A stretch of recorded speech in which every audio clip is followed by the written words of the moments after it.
there, boys and girls of the YouTube world. Today, the Duff Dog and I are see if we can't get this 1979 Ford F-250 running for the first time in 32 years. Well, first things first, we gotta get some tires on this thing so we can get it rolled in the shop. And I'm too lazy to drag the jack out and use the jack, so let's see if we can't do it with Raimundo F&A Ray the forklift.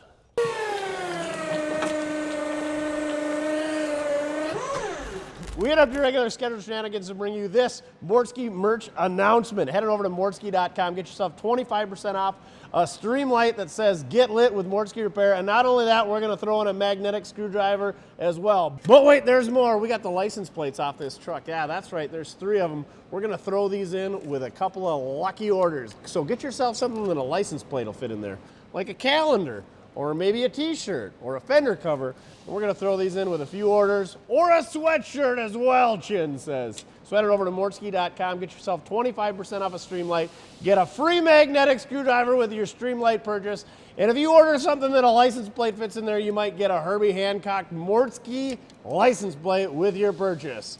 Boom! Now back to your regular scheduled shenanigans. Never mind the dents and scratches, they were already there. I forgot to grab my hubcap popper offer. I'll be back. I'll be back. Ooh, the old 16.5s. They're not the split rims, but they don't have the safety bead on them. Hence why the bead is no longer seated, inside or out. Oh. You never see them with the hubcaps on them anymore. They always got white spoke wheels, or the hubcaps are just completely gone. Give them a little zep them so they come off easier. If we lifted it up higher, I wouldn't have to bend over so far, but then I gotta lift the wheel up higher, so we're just gonna work at it at this working height. Duff, fetch me up the rollers that hold air.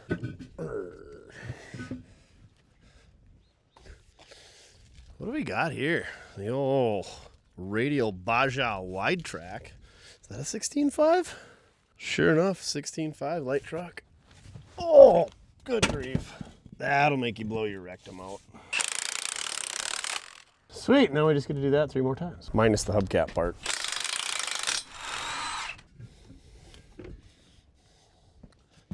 What do we gotta do to get rid of you? Not much. Just pull real hard. Those brake pads are smoked. It appears as the running board has got shoved ahead. I don't believe that should contact the front wheel. Oh, it's got manifolds, no headers. That's a plus.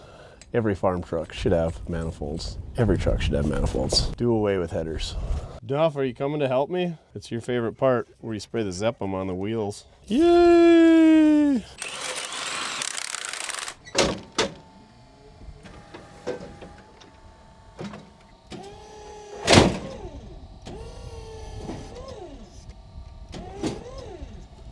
Don't worry, that back bumper was bent before I started.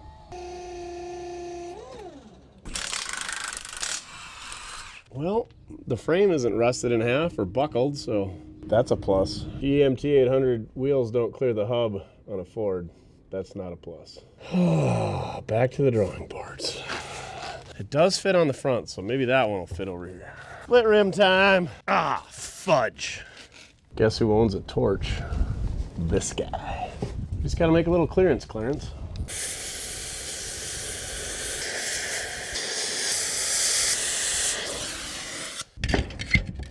Like a glove. Like a glove. Do not do this at home, especially if you're gonna drive it on the road. So I really don't want to cut the center of that GMT 800 wheel because it's still a good GMT 800 spare. So we're gonna go ahead and swap this one on the front and then take this 16.5 off of there that I believe came off a 1975 Chevrolet van that we did a burnout competition way back in the day in like 2021. And we're gonna smoke the center out of that one instead. Does anybody else find it odd that I remember where a wheel came from 5 years ago?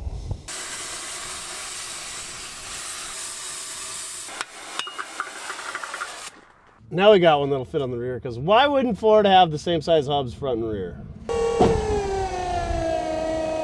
Frickin' dual tanks, one in front and one aft of the axle. Ford did it right, at least when they did dual tanks, they're on the same side, so when you were filling up your tanks, you didn't have to spin your pickup around. You just pumped one and then pumped the other. GM missed the ball on that one. Did Chrysler have dual tanks? I don't remember seeing a Dodge with dual tanks. They didn't sell enough pickups to matter. I'm kind of disappointed I couldn't put my matching GMT 800 wheels on one side of the vehicle so that it looked good at least from one side. It just looks terrible from all corners now. The geese are here, Duff. Suppose it'll roll on its own now? Might as well use Ray and try it out. The little electric stand-up forklift that could. Who needs a forklift? We'll just try it. Mortske power. Oh yeah, we're freaking golden. If anybody wants some super cheap 16.5 rims, hit us up, mortskerepair@gmail.com. No shipping. Tires are extra. Just kidding, those tires are shot. We'll even take them off for you. Wonder if I could cut the centers out of those wheels and weld them in like a 15-inch loop or something. Hoop? That way we could use them. Look at all these goodies it came with. Come on, Stupak, that's good scrap iron right there. You could have cleaned it out for us. Some digger shovels. I don't know what the rest is. And maybe what's left of an animal. Ooh, jars that are glass. Surely we won't break those. Yeah, Mojo helped me get this thing inside. Let's take a quick peek at this thing before we go ahead and rip into it, see if we can't get her running for the first time. 32 years, 94? Yeah, god dang, that's making me feel old. All the 79s had square headlights. 78, it was the higher trim packages that had square headlights. Argue down below all you want, but 79s all had square. 78s, you could get square as well. Rectangular, I should say. Everybody calls them square, they're rectangular. These are my favorite grills. I think they're kind of the general populace's favorite grill as well. Most of the panels were pretty much the same from 73 to 79. 78 9's got the square headlights, and then there are some different grill changes throughout the years. Some of them were 1 year only, some of them were multiple years. This pickup has seen some things. It's an original F250 Ranger in red. Couple of dingers in the hood. That's probably one of the straighter components. This thing is just absolute hamburger up here in this fender. This driver's door was swapped at one point, and actually a pretty decent piece. This fender's been just absolutely beat out. And check this cab corner out.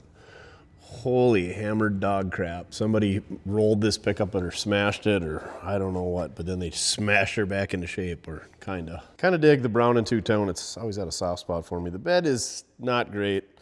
Rust over the wheel wells. It's folded down there. It's rusty by the bumper. Missing some trim, but it's back here. I'm guessing the tailgate's not gonna close, but I don't think we have to close it to tell you how bad it is. By golly, that might close. I don't know that I've seen a worse tailgate, but I probably have.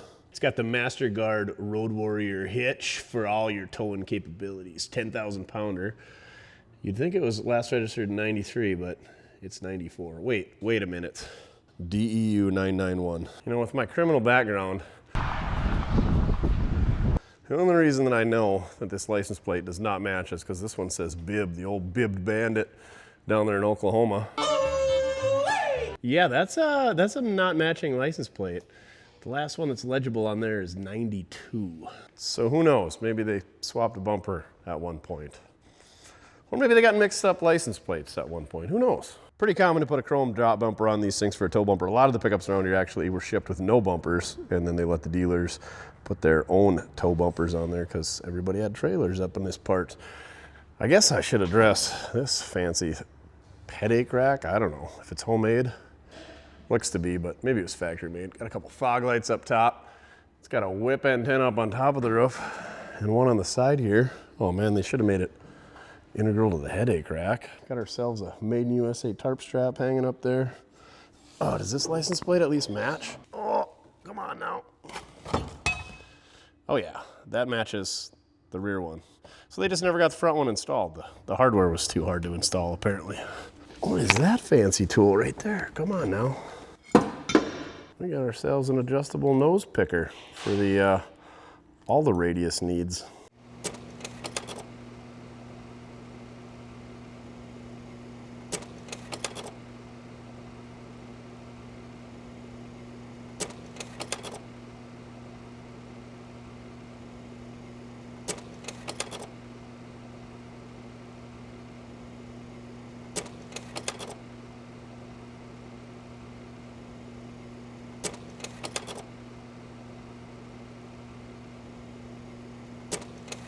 This bedside's a little bit better. It's actually solid above the wheel.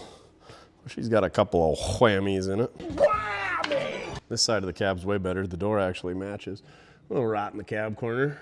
Oh yeah, remember how I said the hood was good? No, it's It's vented. So yeah, there she is. Let's get the hood open, see what's going on underneath there. I love the Fords, left-handed. Everything's got the latch on the right except for a Ford. They're on the left. I don't know where Duff's at, enjoying the weather, so we're gonna have to open the hood ourselves. Always remember, left-hand side of the Ford.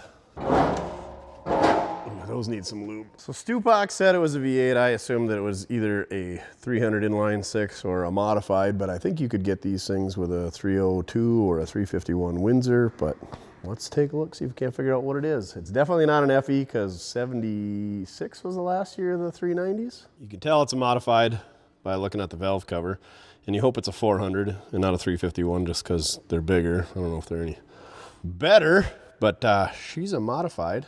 And there it is on the hood over there. Engine family, 5.8 modified or a 6.6B. Engine displacement, 6.6, 400. That's assuming that nobody ever swapped the hood and that's the original motor. We do have power steering going on. We got power brakes. It's got a 2-barrel because it's a Ford. You know, I bet you could get one of these with a 460, but not in a 4-wheel drive. I don't think the 460s ever came in a 4-wheel drive, but I'm not a Ford guy. Looks like a small portion of the fan shroud is missing, but you know, 3/4 of it's there, so not bad. Speaking of missing, everything's there. Smog pump's even there. No belt on it, but we won't tell Greta about that. How dare you! Let's check the dipstick, see what it tells us. Well, it's full. It's on the stick. It's nice and black. Just what you like to see. Let's check the radiator. Yep. A whole lot of rust and not a lot of coolant. Does it turn? Oh boy. Must be all that compression. Crank pulley moved. I like it. I like it a lot. Can we get the air cleaner off? Oh yeah. Why did Ford put galvanized air cleaners on? I think Ford even had some aluminum air cleaners. Didn't want their air cleaners rotting off.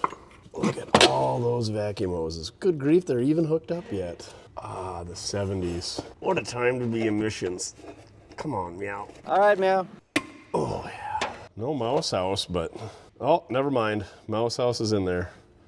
No maintenance. I've never seen a dry type paper element that looks like it's an oil bath air filter. Gross. Sure, it's fine. Just pre-lubricates the engine that way. Carburetor free? Yeah, right. Oh, got it. Good to go. It's got the Duraspark option, which is Ford's version of the electronic ignition, so we got no points we got to mess with. And hey, the Duraspark box is still here. Nobody's robbed it. Somebody did rob the jack, however. What? It's got a Motorcraft oil filter, the FL1A, and it's embossed Motorcraft on the bottom. I'm not sure I've ever seen one that's stamped like that. How neat is that? How neat is that? Hey, the coil's even here. Nobody stole that. Wow, these were the best farmers ever that had it sitting in their yard. Is there keys in it so we can crank it over? You frickin' know it. John's Service, New Effington, South Dakota. John and Jim Ursink. That is pretty cool. I know John Ursink Jr. He worked with me at Bobcat. Small world. Looks like we got a plush cloth seat. Doesn't even have a gun rack in the back window. How disappointing. It does have a mouse house condo in the attic, however. Tilt wheel? Nope. Automatic on the column. Let's put it in park so it don't roll away when it fires right up. Looks like we got 53,969 miles. Guessing this switch was for our lights on the roof? No. Why would it be momentary? I don't know. Shifter for the 4-speed. Oh, look at that. There's the factory owner's manual. 79 Ford F100 through F350 owner's guide. What's that little light down there? Almost looks original. This must be our CB antenna wires. There's your toggle between your tanks. I shouldn't have moved that. Whoops. Looks like we were running off the front. AM radio. Looks like we got some spare window cranks in the center console. Oh, sweet. A load binder over on the passenger floor. What's this guy? What are you? Oh, from like a weight bench? I'm not gonna need that. Looks like the seat base was recovered at one time. Pretty decent under there. Hey, there's the build sheet. Just kidding. It's a fart soaked napkin. I don't know that that's the factory seat.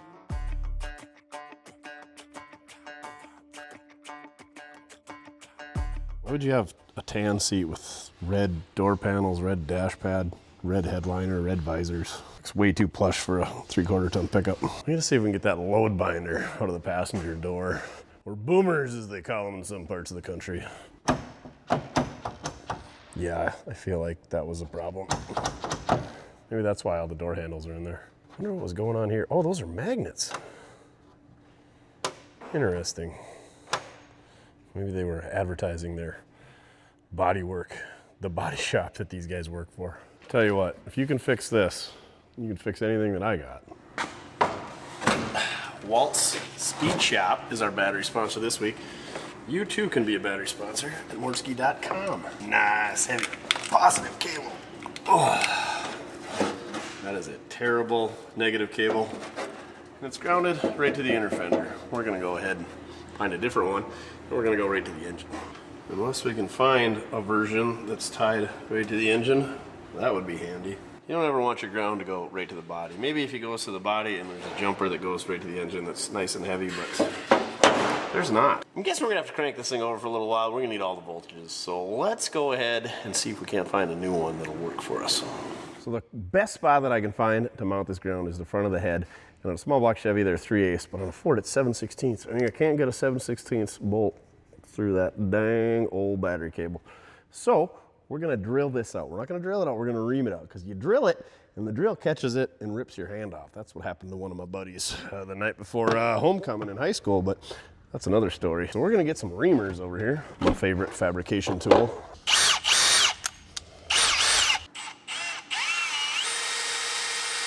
And we're just gonna go a little bit and we're gonna test it out. And then we're gonna go a little bit more, which is gonna be too far. A bada bing, a bada boom. We're gonna get ourselves a washer and we're gonna thread this in the front of the head. We might even clean it up first before we put it on there. We're definitely not gonna chase the threads because it's behind the alternator and we can't get in there. And I'm not taking the alternator off this silly 400 Ford. Reamers, they're expensive, but they're freaking awesome. Link in the video description for the Norseman reamers that I use. It'd be so much easier if all this smog stuff wasn't on here. Now I see why they had it mounted to the inner fender. Oh, for cheese and rice. Remember how I said I was gonna clean up the head and put a washer on there? Yeah, I'm not. Oh, sweet, my 5/8 gear wrench is jacked up. Fixed it. This is dumb. Comment down below if you're a Ford guy and you know where this ground is supposed to go originally. I think we got it. I think it's in. Oh my God, it's in. It's definitely cross-threaded. What's this box for? Delete. No more cold air, ram air, Ford air assist. Maybe that's why the ground is on the body, because this one is not working. Go all the way to the intake. That's what we're gonna do. Intake bolt it is. All right, here we go. It's a flanged bolt, so we don't even need a washer. Like I was gonna go get one anyway. Oh yeah, that's way better than the one that was grounded to the inner fender that I got rid of. Well, let's see if this thing will crank over with the ignition switch. I'm just gonna tap it so we don't pick up any gas from the first Bush administration.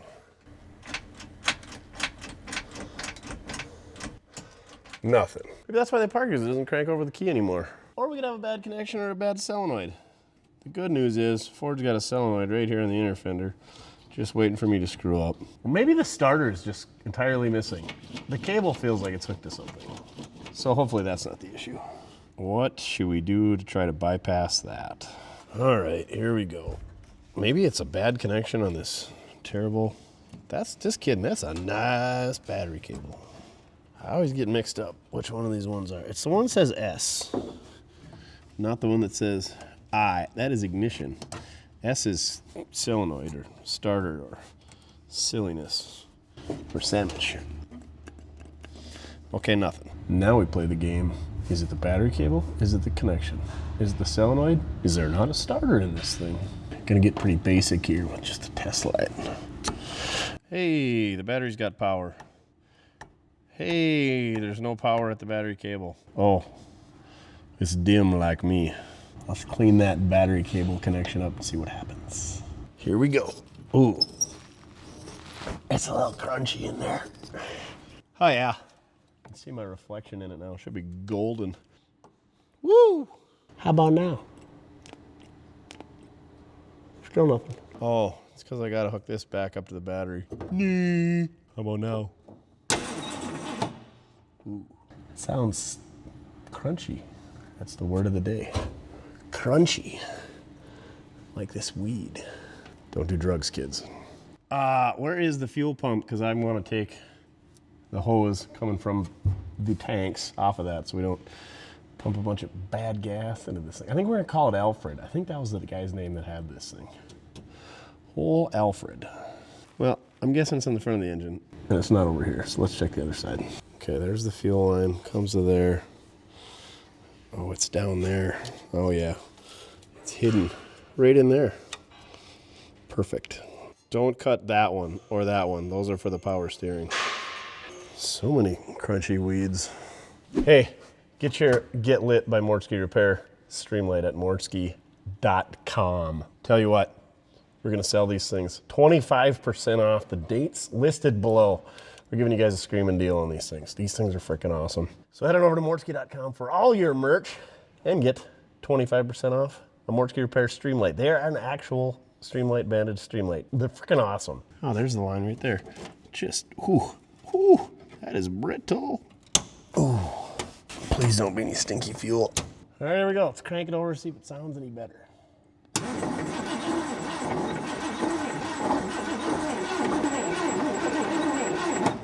Don't sound terrible. I don't hear a rod hanging out the side anyway. Let's hook our solenoid up and see if it turns over with the ignition switch. Here we go. Sweet. Let's see if we got spark. All right, let's pull the coil wire off. Grab ourselves a spark checker. See if we can electrocute ourselves. By the power of Grayskull. Here we go. No spark there anyway. What if we try hooking it to something else that might be grounded?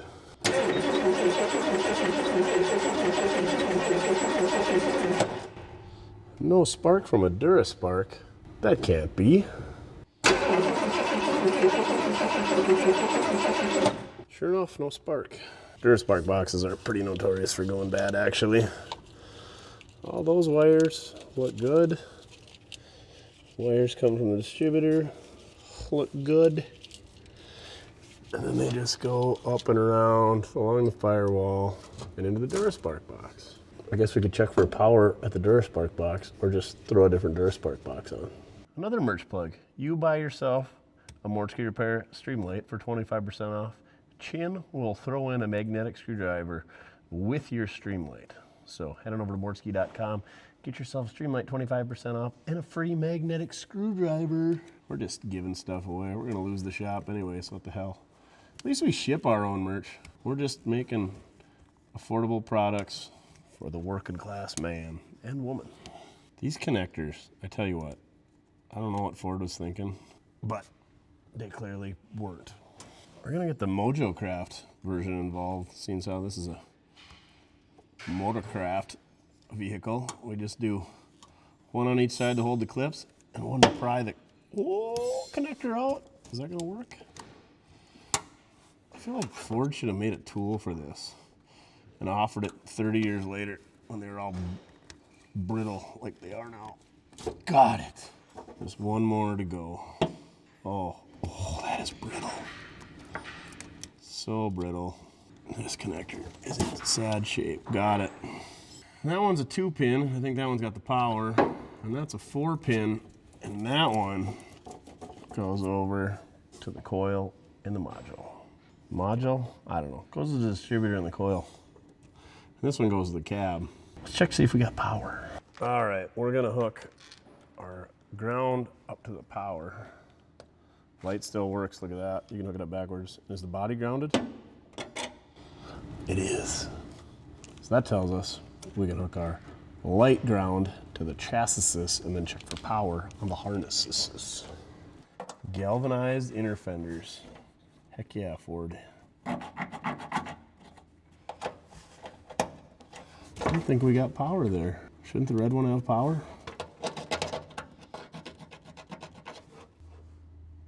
No power. Let's try the white one.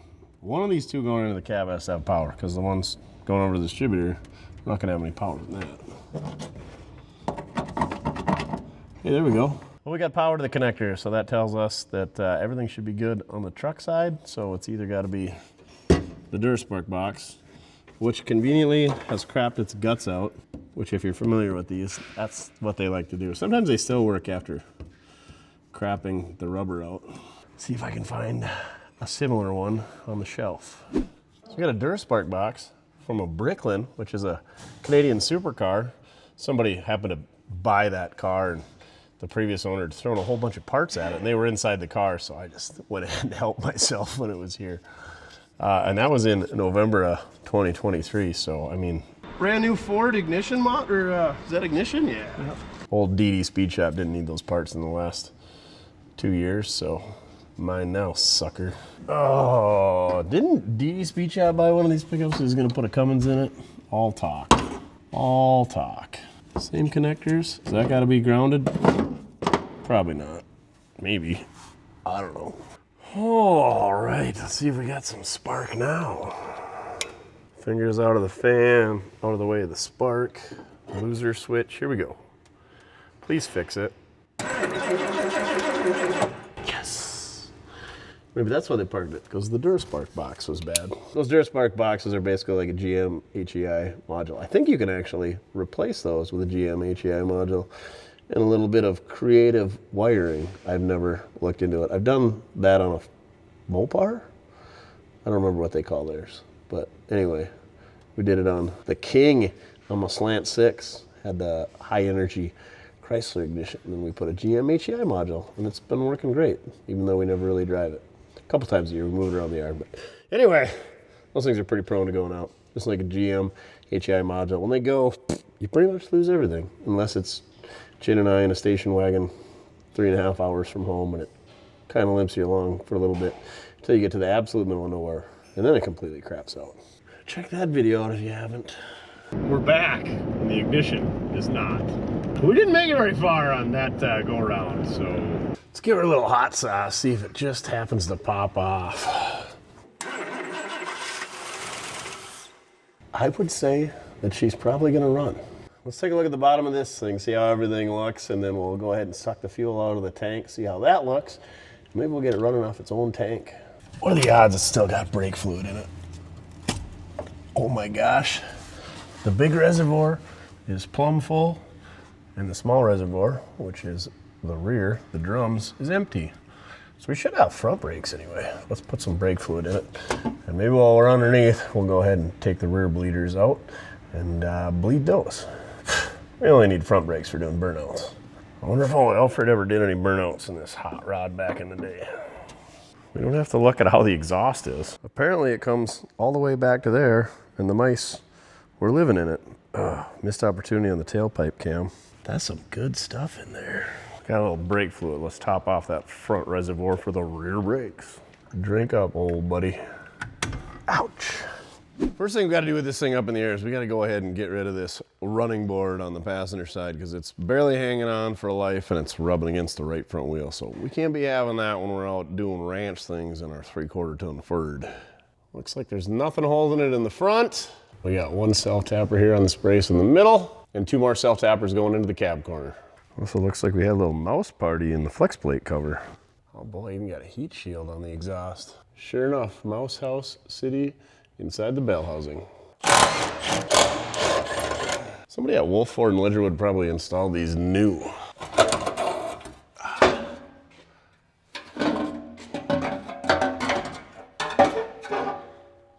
You know, I think if we straighten these brackets out, we could probably bolt this bad boy right back on. Let's take a look at the bottom side of this 79 Ford F-250.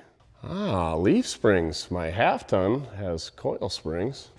Shocks, those apparently are optional. Where was that even supposed to connect to originally? I'm guessing it didn't just hang there. Oh, right through that hole. I'm guessing the washer rusted off. No big deal. It's got a Dana 44 front end. You can tell by the way that it is. You can tell that it's an Aspen tree because of the way it is. Oh, it's got a tag on it. We can figure out what gear ratio it is. Thanks for leaving that on there. What do you suppose Alfred's got? 373s, 410s? And what I would call the upper left, it says 409. So I'd call them a 410. But Ford, let's call it a 409.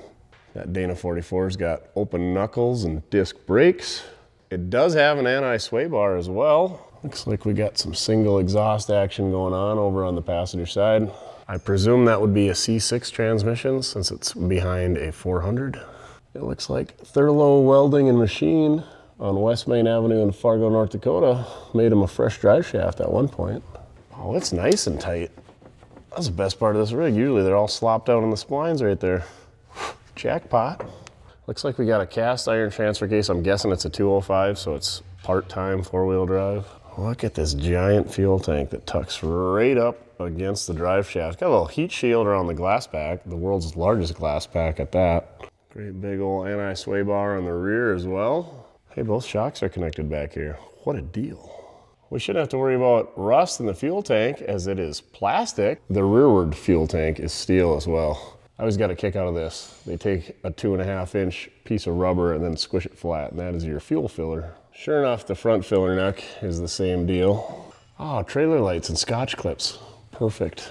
Looks like our diff breather hose rotted off and it's also plugged up, so we're gonna wanna clean that out so we don't blow out our axle seals and our pinion seal. Speaking of pinion seals, we got a Dana 60 differential in the rear. Is there some type of gooseneck plate in there? That is a giant plate on the side of the frame that I don't recognize. Speaking of the side of the frame, let me show you this. Look at all the holes in these frames from the factory. This is right behind the driver's front wheel. It's like Swiss cheese up there. There's that glorious Motorcraft oil filter. Nobody even pointed out that it's got all formed hoses, no flexi hoses. Heck yeah, Alfred. You know, I said I was gonna do something with the fuel tank earlier. Since the fuel tank is plastic, I think we're just gonna wing it and dump fuel in it and see what happens when we get to that point. Let's see if we can get some brakes. At least try to get them bled. Get the bleeders out. Never mind the fact that the hard line is pinched off right as it enters the wheel cylinder. Please don't snap off. Oh, should we try the tighten method first? Oh, don't want to tighten either. I guess we just go for the full-on crank, snap it off. The nice part about it is the leaf spring is directly in the way, so there's no way we're gonna drill this out. Oh, it went. Let's work her back and forth. Work it.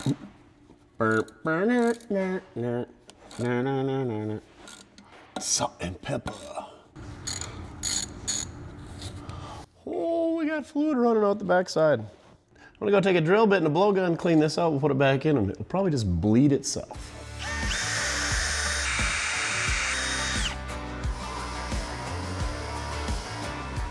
Well, unfortunately, it doesn't look like much more brake fluid ran out, but anyway, we got a little bit of fluid out, so that means there should be fluid back there somewhere. It's probably all leaking out the inside onto the brake shoes. But that bleeder was definitely plugged up, so if we were gonna bleed brakes, it wasn't gonna come out of that bleeder. While we're back here and we're drilling holes and fittings, let's go ahead and pull this one out of the rear end and rehook up our breather once we get the crud out of this thing. Don't snap off. Perfect. Well, that thing is terrible. Way too many Big Macs in its day. Diff looks okay though. Back to the vise with the Milwaukee drill. We get to use a significantly larger drill bit this time though. Now we hit it from the backside. Now the Dana 60 is gonna breathe so free. Ramrod this guy back in there. We're not even gonna put a new hose. This one's plenty long. The axle's at full droop. Trim it off. Doesn't look like there's any animals living in it. It's actually kind of supple yet.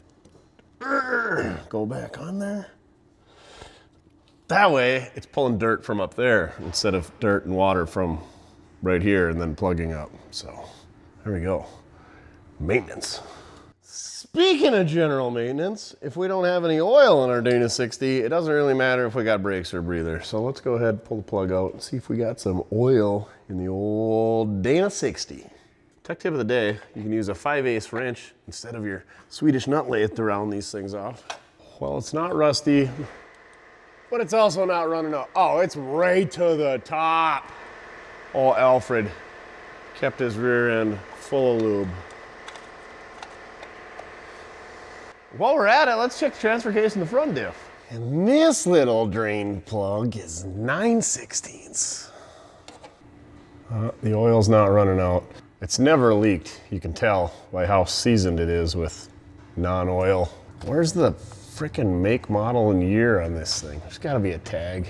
The new process really had a corner on the market for transfer cases in the 70s.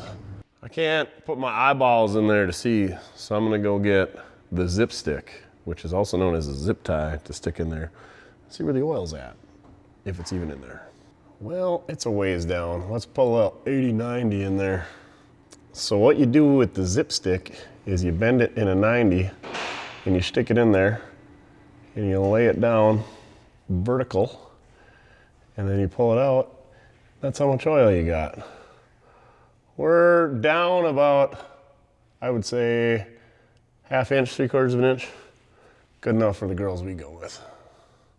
Ooh, I just noticed the splice action going on the single exhaust. Got ourselves a 3-way going on with the clamps. A little reduction in force. Looks like we're going from a 2.5 down to a 2, and then we got a little splice. I don't know what's going on there. I'm sure that's factory original Ford stuff. The 3-way exhaust. Just kidding, it's definitely the person who installed the old glass pack. I can't believe they didn't just put a turn down right here onto the differential and still got a tailpipe. Alfred splurged for the finest exhaust system on his 79 Ford F-250.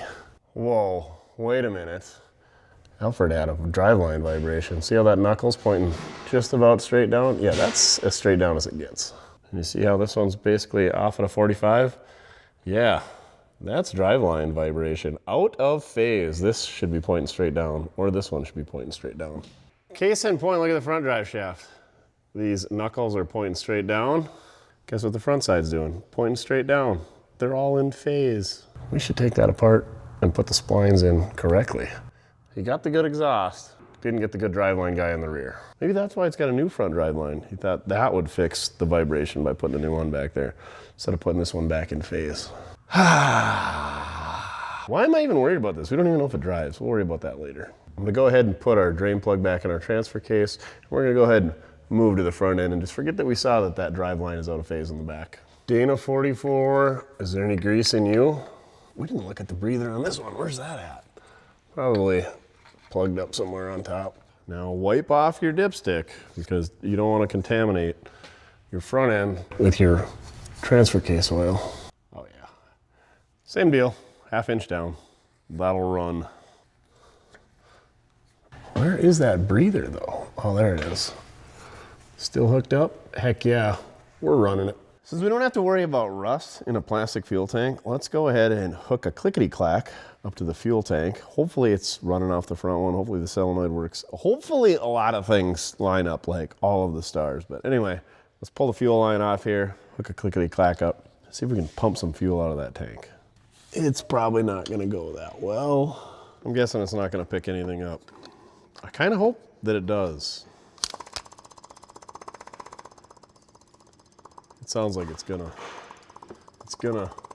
the little clickety-clack that could. Come on, little buddy. You got it. Pull some fuel out of there. The reason I'm hoping that it does is so that we don't have to go back in there and figure out why it's not picking anything up. Could be the solenoid, could be a collapsed line, could be plugged lines, could be a lot of things. Could be out of fuel. And by solenoid, I mean the selector valve that selects between the front tank and the rear tank. Well then, now what do we do? Blow some air in the tank, see if it picks up some fuel? I guess so. Should we leave that on there? Do we dare? Let's put a pan beneath it just in case it picks up some dirty old fuel. Now we're gonna blow some air in the fuel tank and hopefully that pushes fuel up into the line and up to that pump. Grab our Dickey County gas cap up here to use for a seal. Hey, it does have a fuel cap on it. Handy as that. How rusty is that? Oh. There's gas in it. There's something that smells putrid. Here goes nothing. Oh, it's so bad. It doesn't sound like the clickety-clack is picking it up either. Gross. So yeah, maybe it's out of gas. It smells like bad gas, but maybe it's just the smell and there's actually no bad gas in there. Before we put forth the effort to make that plastic fuel tank work, let's hook another plastic boat tank up to this thing and see if we can't get this thing running good enough first to figure out if it's actually worth the squeeze. Easy peasy lemon squeezy. We're even gonna plumb in an electric fuel pump. That way, if our mechanical fuel pump isn't working, we got the old clickety-clack doing all the work for it. I'm gonna make that connection from underneath because it is way easier to do it from underneath than it is to climb over this 3/4 ton four-wheel drive. That's why I like the lowered pickups. They're easy for me to work on because I'm fat and old. There we go, got our fuel pump hooked up to our other fuel pump. Now let's go hook our auxiliary tank to the other fuel pump. You gotta have lots of fuel pumps with these Ford, what are they, 385s, 335s? Anyway, all the horsepowers. Don't call a 400 a modified. Okay, we just gotta hook this down to the clickety-clack and make sure it's not laying on the exhaust manifold and wrapped in the belt.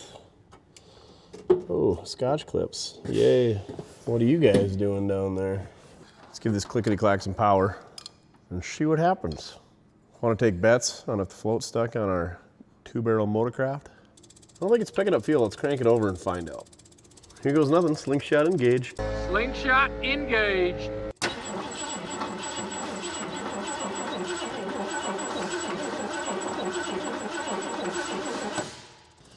Why aren't we getting fuel?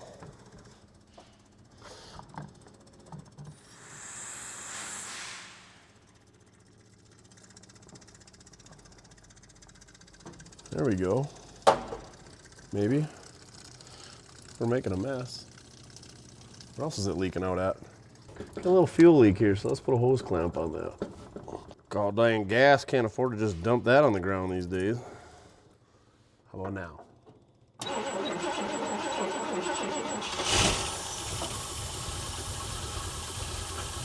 It's idling. But for how long? We'll go see if we got oil pressure.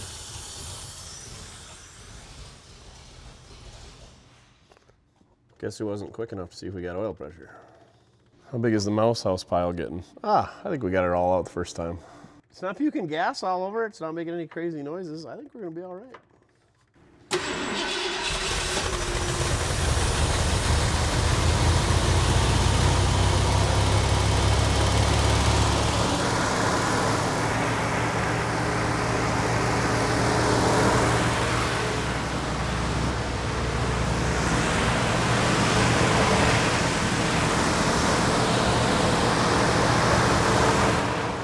Crap flying everywhere. We got all kinds of oil pressure though. Son of a gun is almost pegged. Probably open a door. Woo!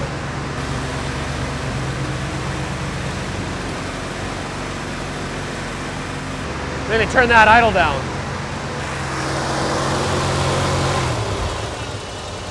Will it stay running? Oh, that's a good motorcraft.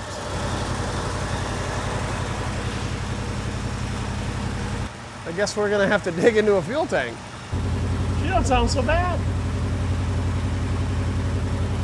24-inch single glass back. That's the way to go. We also don't have any coolant in it, so let's probably shut her down. After I give her a few braps.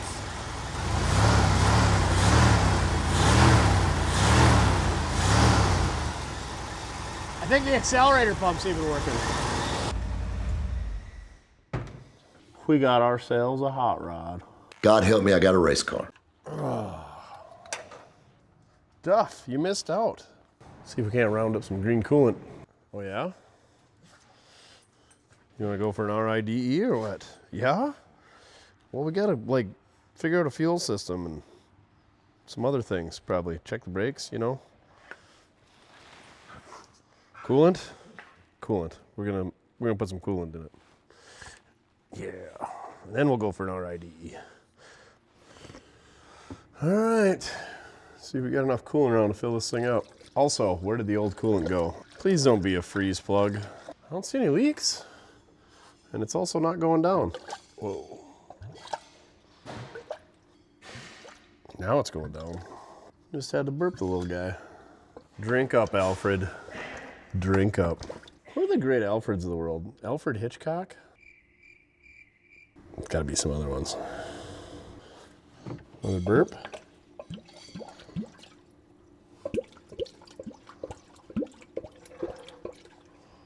Why does that work? No puddles on the floor yet. Okay, she was thirsty. Guess I'll go mix up a couple more gallons. Coolant is full, shop is aired out, furnace is running full blast. Let's go ahead and drop this fuel tank and see what we can find in there. I think we gotta get this shield out of the way first, unless that is what holds it in place. But usually there's a couple of straps, but I can't see any straps behind this shield. I can't get at the hardware in the backside of that, so hopefully there's not a bunch of rust sitting in all that mud up in there. If all else fails, we just torch it out of there. Match in the gas tank. Boom, boom. Match in the gas tank. Boom, boom. Dang it, that is some nice body work. Oh, Alfred did a real bang-up job. Come on, spin out. Or be insanely tight. Here we go, bigger wrench. Oh, frickin' round it off. Snapped right off. I definitely shouldn't have joked about the torch. There's no way that stinky old gas will burn. And plus, it's a plastic tank. We'll never burn through that. It's nice knowing you.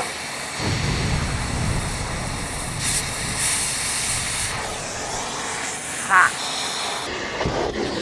Oh, that one made my butthole pucker. Oh, that one puckered up my butthole. That came down like it's full of fuel. Yeah, that seems full. What else is holding it? You don't suppose that's the fuel tank that I need for my 71 Ford four-wheel drive? I've already risked my 9 lives of the torch, so I don't know if I want to fire that up again. Especially since I'm pretty sure this tank is plumb full. Good grief. What's holding it at the front?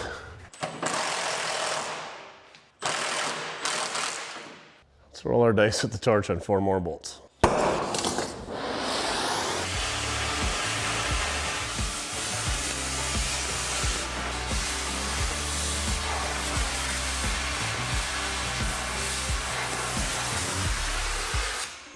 Now she ready to come out of there? No. Well, what else is holding it? Well, that's loose. And that's loose. Oh, she is snug in there, right on the drive shaft.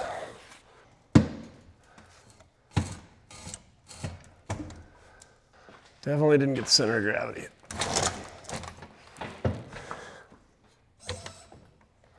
Wow, that's hot. Oh, it stinks so bad.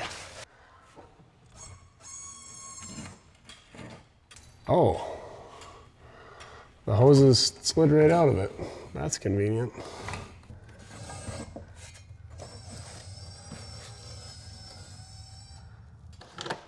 Stay with me now. All right, I think we're clear. There's definitely some liquid in there. For being a plastic tank, things aren't looking so swell. I unhooked the fuel filler neck, but it just kind of slid right out of here. And I think I see some metal remnants in there, so I'm guessing there was a metal clip doodad, and it rotted off. Also, the design of this tank, which I believe is aftermarket, just stacked the inside of the frame up with dirt right here. And I imagine at one point that dirt was up here, so gotta clean this out. Otherwise it's gonna rot off this guard, which is also the hold down. Usually there would be a strap that wrapped around like right about here and up here, but there is none. It's just this shield that holds it in place.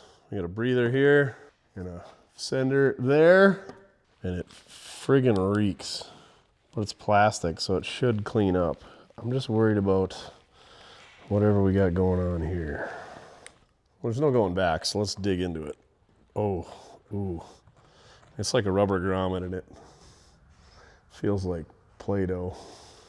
Ooh.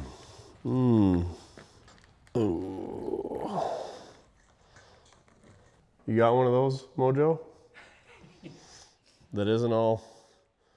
It feels good out here, not so much on the inside. Well, that one's just rotted clean off. So we gotta seal those up if we're gonna put it back together. So we need some fancy rubber grommets. Of course, there's, ooh, the sending unit is shot. She's rusty.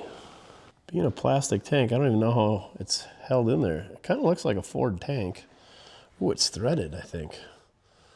See if we can't get that off there. Let's see if we can't get the tank out of this. Easy there, Scooter.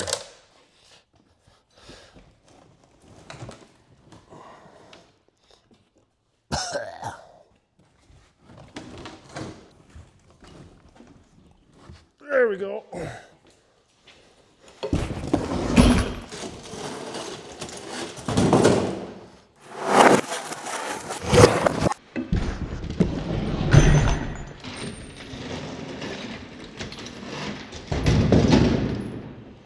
Now we made a mess. Yeah.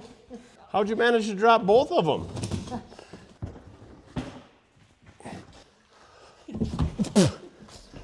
Spin her the other way, like herding cats. Well, we got her out of there, but it is a mess. Looks like a stock Ford sending unit, and there's a hex that holds it in place, so I assume that with a hex there's gonna be threads, so we should just be able to unthread that and get it out of there, because we gotta clean that thing out, because it's putrid. And then all this nice wet dirt, gravel, you name it, sat in there, and she's a little squishy. So we gotta clean all that up. But yeah, that's all that holds it. 2 5/16 bolts up there, 2 up there on that crossmember. There is a little strap that goes over it, but it just hooks to that tab. And then there's 3 bolts that go into the frame. Of course, that one snapped off, and that one we had to cut off. But we can fix all that easy enough. We gotta clean up this mess. Then we gotta get some seals on the filler neck and the vent tube. But before we do that, let's go ahead and see if we can't get the sending unit out of this bad boy. Get out the world's largest pipe wrench. Everybody needs a 36-inch aluminum pipe wrench.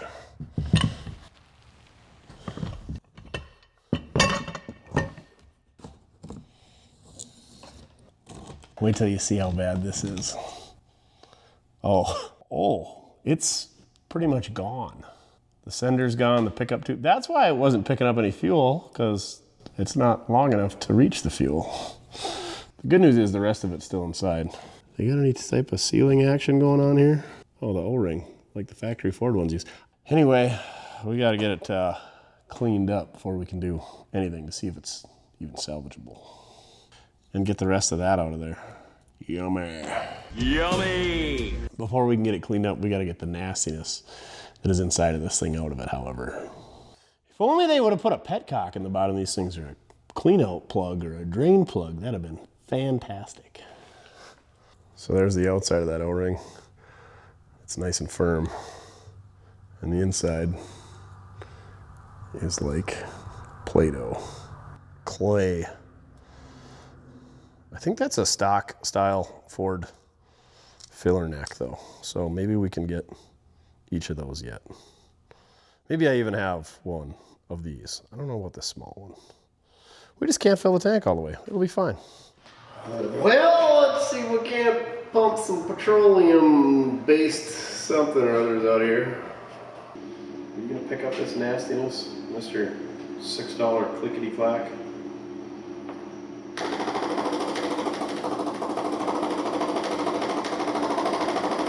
Come on, meow. Prime the pump. You're not even trying.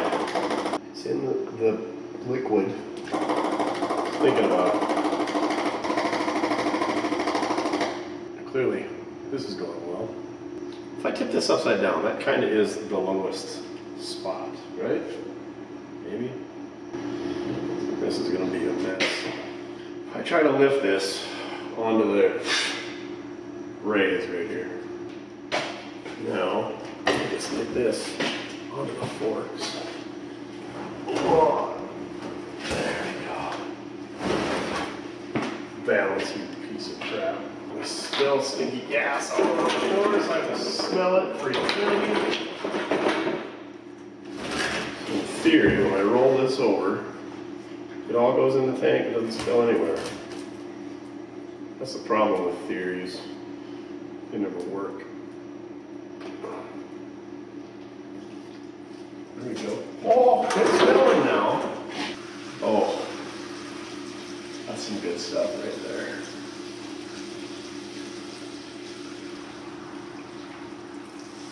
Okay, why are you leaking? Oh, because, fudge! Is that tank full? No way. Maybe. We made a mess. Things have escalated. Don't worry, this is all state. This is not bad for your health or the environment. Didn't expect the tank to be full. Christ, that's subverted. Kinda.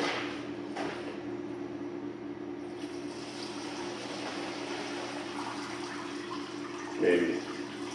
Okay. So, take this, put it there, turn this valve. Why does it feel run out of that?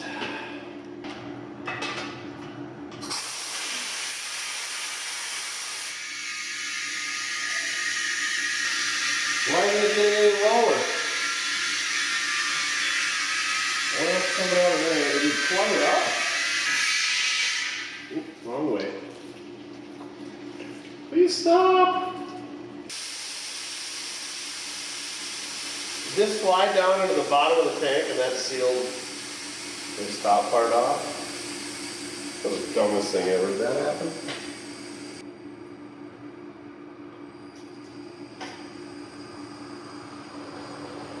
Yep. God, that is stupid. Note to self, this thing telescopes. And if you telescope this down to the bottom of the tank, it will seal itself off.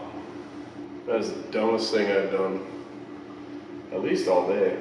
I love the smell of old gas. Said nobody ever. Let's try this again after that learning experience. Don't let this go all the way down. I'm not gonna lie, this oil container is super handy, but it has made some crazy huge messes in this shop because of design flaws and operator error, mainly.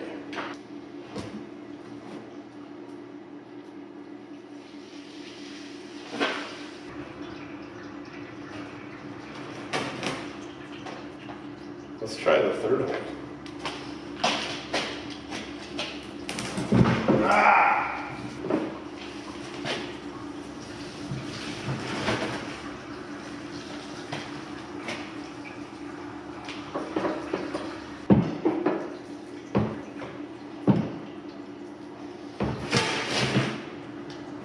Sweet!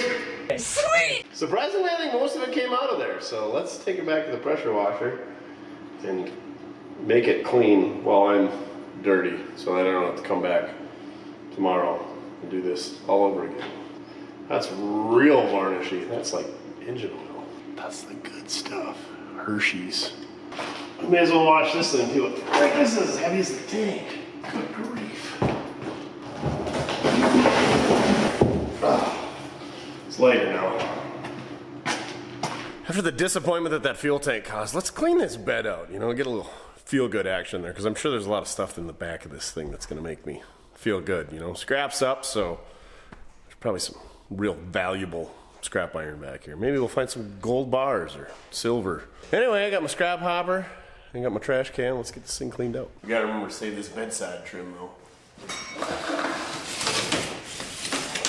That is aluminum. If you had to replace this hydraulic hose, this is probably like an $800 hydraulic hose. Probably good, that's why they saved in the back of this pickup bed. A bunch of short road guys. They must have blew one and were like, you know what? Let's replace them all. They got every last acre out of those shovels. They are worn down to nothing. They used every last inch of that 2x4. Okay, that can go well. That's old growth. I'm going in.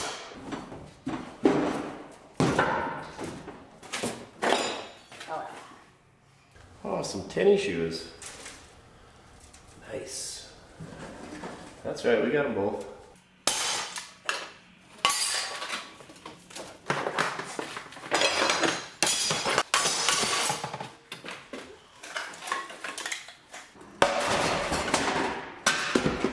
Starting to get quite the tire iron collection. Comment down below what you think I should do with these. There's gotta be some type of art we can make with them. I must have 25 of them. All the typical farm truck goodies. We got some electric fence insulators. We got some guards for some John Deere equipment. We got some chisel plow points. You name it, it was in there. just like every good old farm truck has. A whole bunch of stuff in there. I didn't find a claw hammer. That's kind of disappointing. Well, let's sweep the rest of the crap out of there so we don't rot out the floor in this superb bed.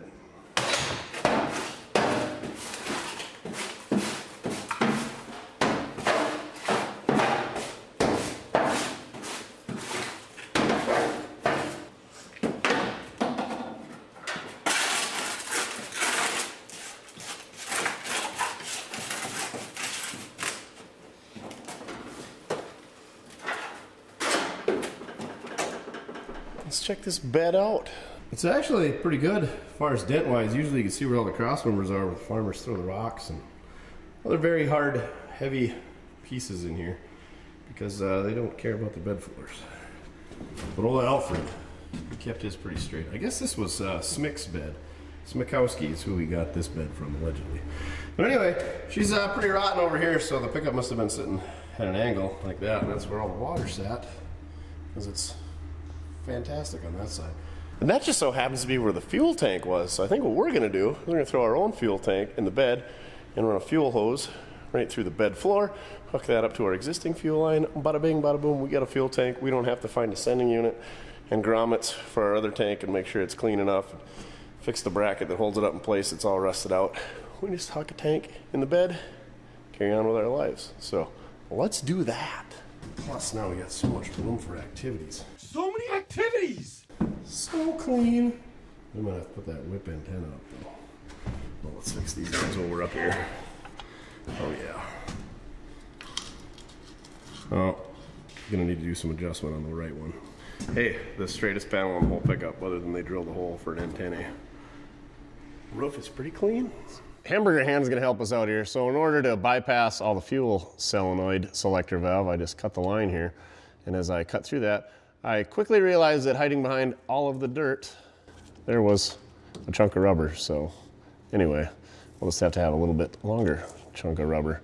So we're gonna blow this out with air, and then we're gonna hook up a rubber hose from there and feed it through the rusty bed floor and hook up our boat tank.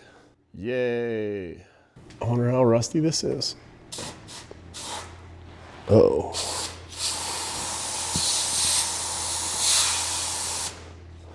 Is any air coming out?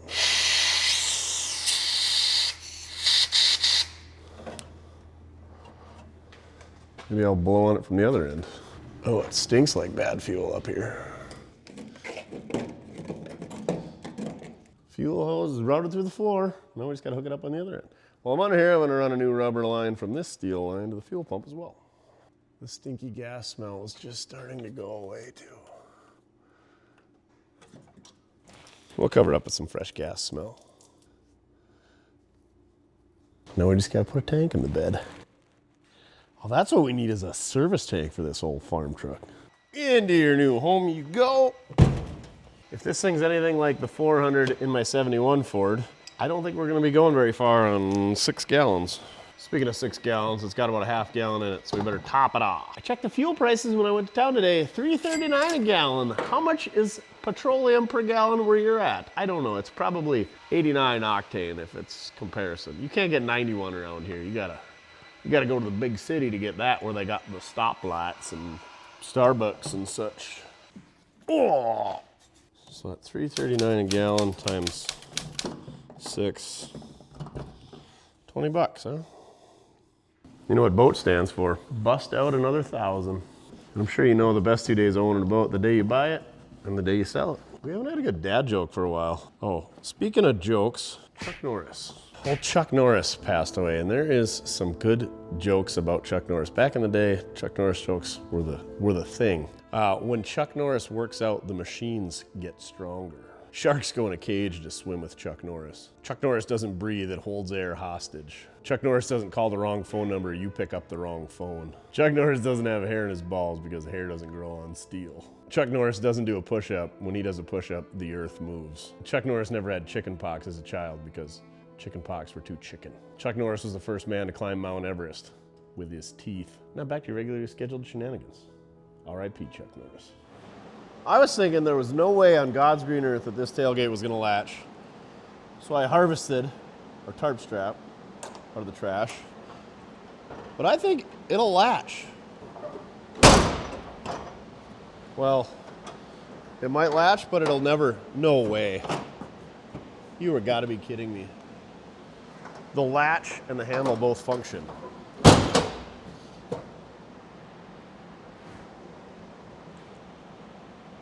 That is insane.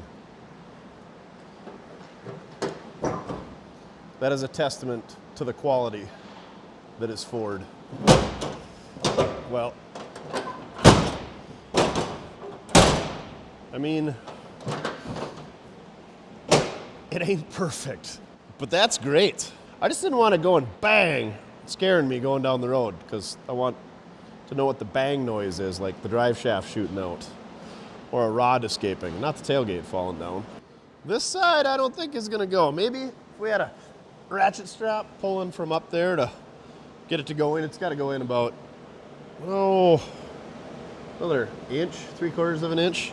But one side's good enough for old Red here. Shut the front door. His name was Alfred and he bought a red pickup. Elf. Red. Remember that show, Elf, back in the day? Chin doesn't, because he wasn't alive back in the day. I think I caught the tail end of Elf. I don't know what Elf was. An extraterrestrial that ate cats, apparently. So let's investigate what has happened here. This is not one crime scene. This is many a crime scenes. Right here, that trailer came unhooked in 1982 and went into the tailgate. This one is fresh.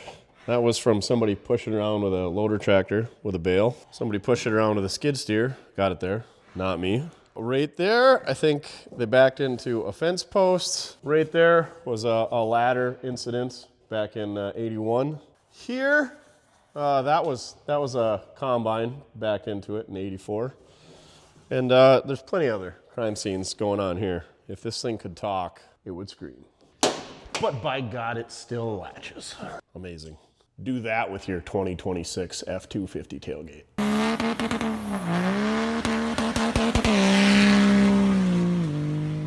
Not only is your 2026 F-250 tailgate made out of painted tinfoil, but you get all kinds of other fancy creature comforts on your 2026 that you paid $100,000 for. But Mortske, my 2026 has a handle to get in, you know? It's like a little pimp cane. Guess what? Alfred's got a handle right here for climbing up and down. Oh, you need a step? Yeah, that's the bumper that guess what does? Doubles as a bumper. When you back into things, the things take more damage than the Road Warrior bumper right here. Oh, but my tailgate's got cup holders. Yeah, you got 2 cup holders built right in. Here and here. Guess what else has built-in cup holders? Mortske Repair hoodies. They got a cup holder right here. And guess what else you can put in there? Mortske Repair can koozies. They're magnetic. And then you could stick those to your tailgate. Guess what else they work great for? Look at this. Take your can of Freol. Thanks, PMod gave that to us. You can store your penetrating oil cans in your Mortske Repair can koozie. And you thought, what great is that? You know? Well, you can keep it on the side of your toolbox so it doesn't take up a bunch of space on your toolbox, and it's always right where you need it. I wouldn't recommend bouncing down the road with it, but it'll hold a full adult beverage. I haven't even opened and used this thing yet. Okay, somebody has. Wasn't me though. Get your magnetic can koozie at mortske.com. You know what else it works good for? You know what your brand new $100,000 2026 model pickup has that this doesn't have? Cup holders. Who cares? You can go get yourself a cup holder, mortske.com. Put your sandwich in there, bada bing, bada boom. Try sticking your Mortske Repair can koozie to your plastic dash of your 2026 overpriced pickup. You really need 2 of these things is what you need. So go ahead, head to mortske.com. Right now, and right now only, it's buy one, get one free, because somebody's gonna be riding with you. So head on over to mortske.com, get yourself a can koozie, and get one for your partner. We'll get one for each hand. Buy one, get one free. Dates listed below. Head on over to mortske.com. Check out all the other great stuff right there. One for your pickup, one for your toolbox. One for you, one for your best friend, Alfred. One for you, one for the old lady. One for you, one for your dog. One for me, one for Mojo. He's over there working, let's not bother him. Anyway, can koozies, magnetic, mortske.com. They work great on old junk like Alfred. Contrary to popular belief, however, Ford tailgates have never been heated that I've found. I've never seen any wires going to them, so I think that was just a myth. I'm gonna go ahead and remove these 32-year-old license plates so there's room for some license plates that are maybe from this millennia. Then I'm gonna go ahead and put my Herbie Hancock on this license plate. We're gonna put it in somebody's order. We got 3 license plates. We got the one in the bed, we got the one on the back, and we got the one in the front. So 3 lucky folks are gonna get Herbie Hancock license plates. So head on over to mortske.com, get yourself a t-shirt or a fender cover or a sweatshirt or something that a license plate will be easy to pack in your order, and you might just get a surprise. The front one's gonna be the real collector, the old bib. If you win it, reach out to Puddin', maybe he'll sign it for you. I'll put in a good word for you if you win it. Now let's find out why they didn't replace that one. Ooh, square nuts on the back. No, those aren't even square nuts, those are the factory plastic nuts. This is gonna be so easy to replace. Why didn't Alfred do this? Maybe he had some sweet tow hitch on the front, and so he refused to change that. Maybe he had a really bent up bumper and he replaced it with this bumper off a Smix truck, and they just left Smix license plate. I don't get it, because this is a 92. Oh yeah, and those plates say 93 and 94. So somebody put the stickers on the license plate, but never put the license plate on the pickup. I guess at least they kept it with the pickup. I don't know why they wouldn't have swapped the license plate, because literally a flat screwdriver, they could have been on their way. Maybe it's because they wore bibs and they really like their OG bib license plates. I was trying to figure out what happened in 1993, and I thought, well, maybe Alfred signed the pickup over to the farm or signed it over to one of his kids. But here's what happened. They changed license plates designs in North Dakota. They were still stamped in 1993. They're not anymore. They're flat. Our prisoners apparently are lazy. No offense, I've never been a prisoner in the state of North Dakota. South Dakota, on the other hand, maybe. Anyway, I remember when these came out. I was just a wee little lad.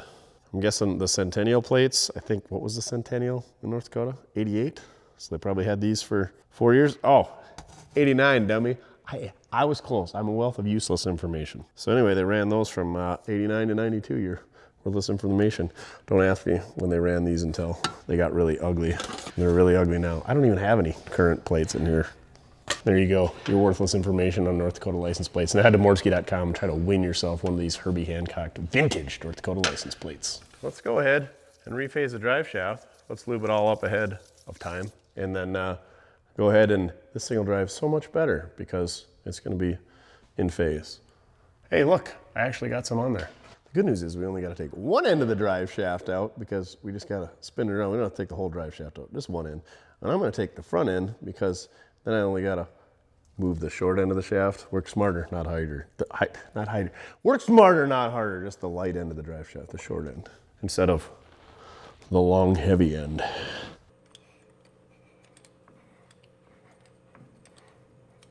So it is in park. You can just turn the drive shaft a half a revolution, apparently. Next thing you know, somebody's gonna comment down below that they were out of phase from the factory, kind of like the 67 Camaros were, however strange that is. Maybe gotta loosen up this threaded dust cap thing back here, but we'll wait and see until it's hanging down here, and then the whole thing's gonna spin and I'll be mad and have to put it back up there. And surely I'll lose all the needles in the process. Speaking of losing my needles, let's put some electrical tape on here. Oh yeah, that feels like it hasn't been greased since 1987. While I was fetching up my brand new roll of Scotch Super 33 Plus electrical tape, not a paid promotion, just got to thinking, 79 parked in 94, it's a 15-year-old pickup. So the equivalent of that would be a 2011. I only have the rollback and my mega cab, which are newer than 15 years old in the entire yard. So this thing was put to pasture at about the time when I start acquiring my newest vehicles, which I am fine with that because new stuff sucks. We just worked on a Prius. That's right, a Prius. So a buddy of mine reached out, hey, can you replace a rusted out brake line on my Prius for my stepson? I said, yeah, why not? Easy enough, right? So we did it. And then the car wouldn't drive, and that's why he wanted to replace, because the car wouldn't drive. Well, I don't know if it's something to do with the ABS or the hybrid stuff or what, but it won't go into gear because Something got unhappy and you probably got to reflash it because a brake line blew out. And guess what? If you blow out a brake line on Alfred here, you're still gonna get home, provided you don't hit anything. New stuff sucks. Uh-oh, that doesn't slide out. Let's put our Handburger helpers on here so we don't smash our fingers, even though there's a giant hole there. Still need a glove sponsor. See if we can't get this split. I think we gotta take that threaded nut jam thinger loose. What do they call that threaded piece at the end? Somebody who does a lot of driveline stuff probably knows. The seal? I don't know. Anyway, it's fully wrecked now and won't come all the way off. Not wrecked, erect. So here's the deal, kids. Don't do what I do.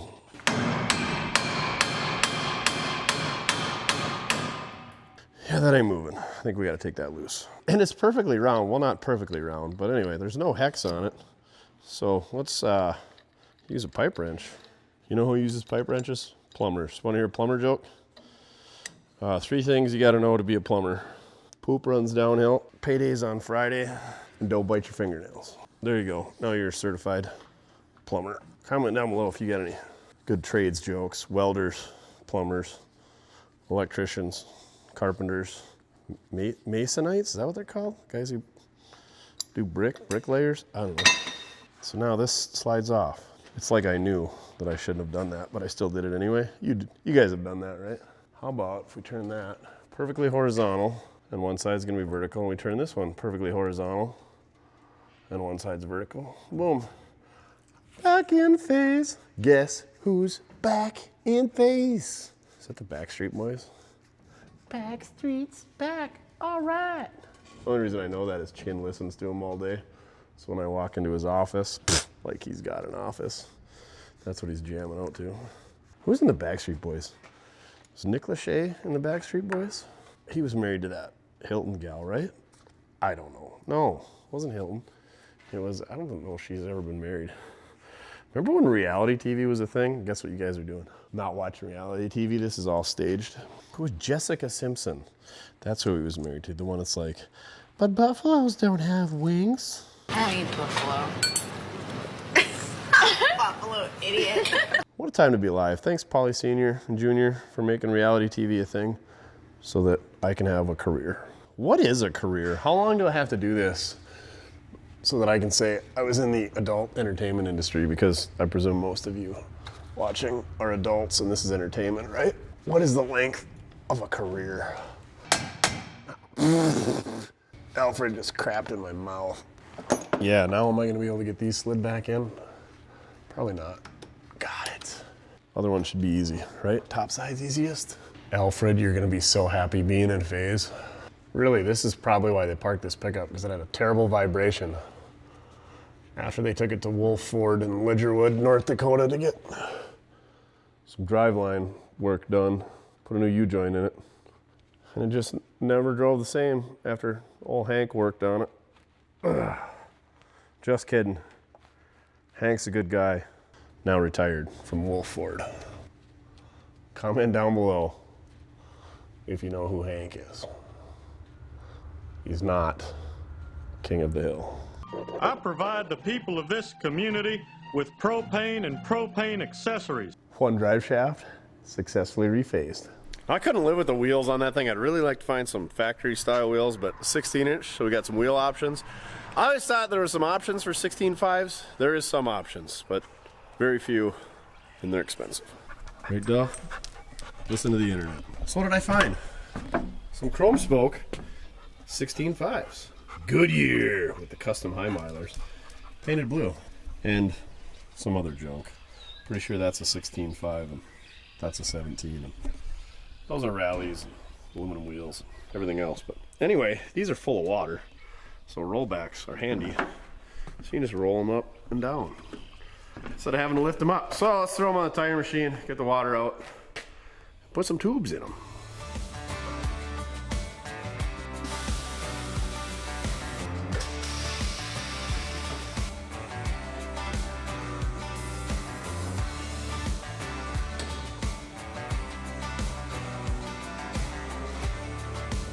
So the story on this 1979 Ford F-250 is one of my scrap buddies, Stu Pot, called me up and said, hey, iron prices are up. I'm gonna clean the yard out. Is there anything you want? And he sent me a picture of this beautiful farm truck right here. And I said, I kind of got a hankering for a dent side Ford, so 73 to 79 Ford. For an F-150, I kind of like a four-wheel drive, but anyway, price was right.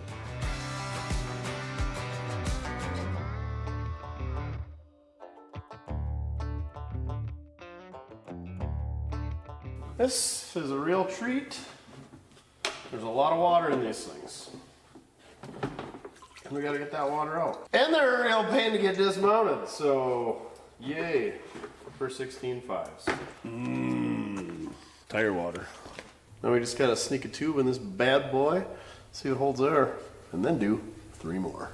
If you're a long-time follower of the channel, these wheels and tires came off my 1966 Chevrolet K20 that my buddy Ben abandoned in a field for 15 years, and we went and got it running, and now it's got the tall skinnies on it, the 17.5s, I think. These are the big wide fatties. What are these? What size are they? They're big dogs. They're 12, 16.5s. Can't get those anymore, I'm guessing. Like I said, really, the only thing we did with this thing was we put the skinny 17.5s on there, only because they held air, and because I really like the looks of tall skinnies. 16.5-inch tubes? Nah, we got 16s. We'll make them fit. We got Ray over here on the assist. Dad lets me drive slow on the driveway every Saturday. Of course, the seats were originally brown leather. Now they're pitiful red. Look at that 16-inch tube. Slides right over that 16.5-inch rim. Hopefully setting the bead goes way better than breaking the bead, because that was not fun. Not breaking the bead. The beads are already broken. Getting it to go over the rim. What do you call that? Setting it? I don't speak fluent tires. I do a lot of them. Oh boy.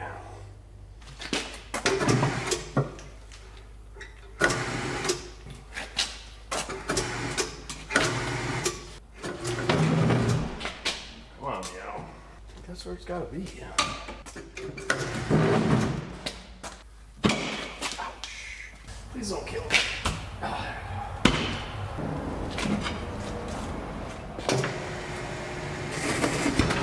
Boom! Now if we didn't pinch the tube, we should be golden.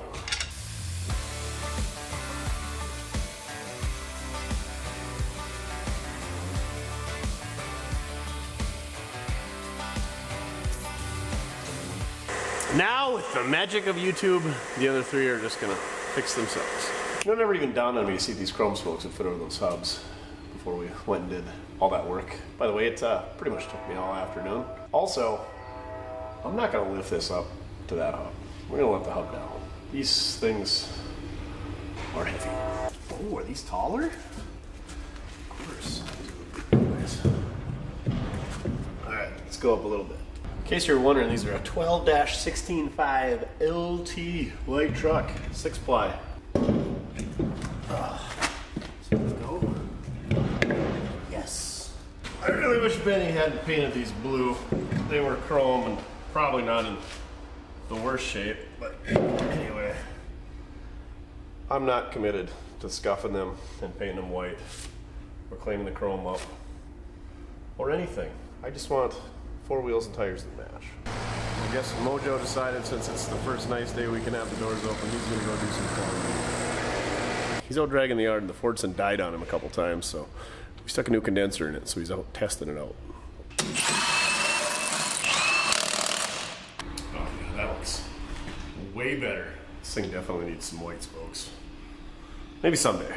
Now that we got the big boy tough guy look going for us, let's get rid of this sissy running board. Not only for that, but because it's missing on the other side. We've got to have our vehicle matching, even though none of the panels match and the wheels are mismatched. Well, they're not mismatched. They're just got an identity crisis.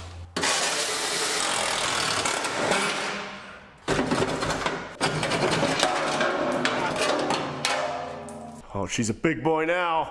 Can't wait for all the locals to stop and be like, hey, where'd you get that high boy at? It's not a high boy. Oh yeah, she looks good. Look a lot better if those things were literally any color except blue, or maybe pink, or any neon application. Let's see if this thing will start and move and all that good stuff. Stop, steer. Oh yeah, we gotta see if our fuel system's doing fuel system things. Slingshot engage. Slingshot.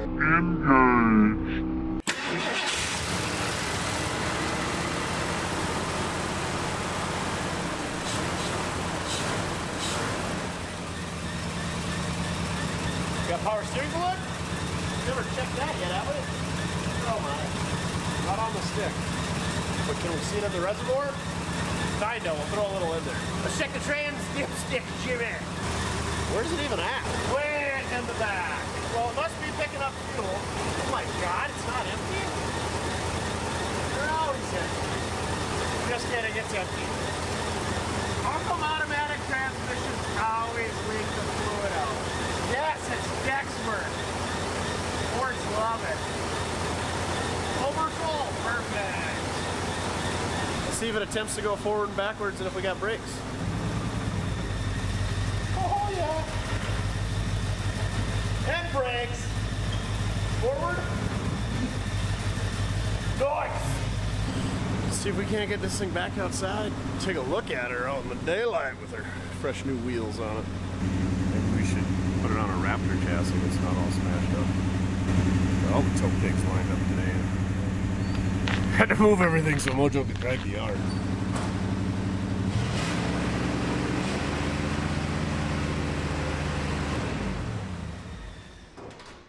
Well, in case you didn't catch that, we got ourselves a sticky throttle situation, so let's get that sticky situation resolved.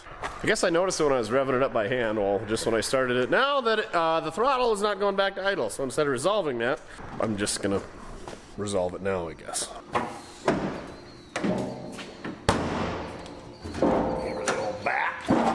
So why don't you like to return? Oh, it's because you got this little baby spring on there. Twist it on it a few times, we'll give her some lube, then it should be lots better. I guess if we got to put a big boy spring on it. Oh, there's a spring on the backside too that's quite a bit bigger. She's definitely gonna be flooded now.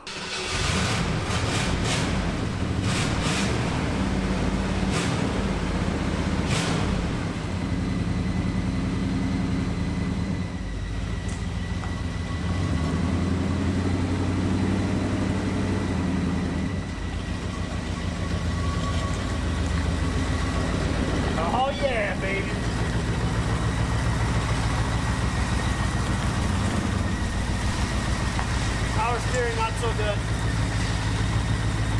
It's terrible.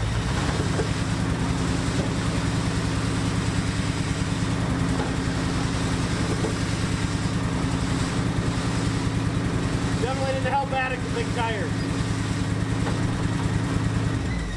Looks pretty good, don't she? That power steering is terrible and it only turns a couple of degrees, so we're gonna have to check the fluid. I don't know.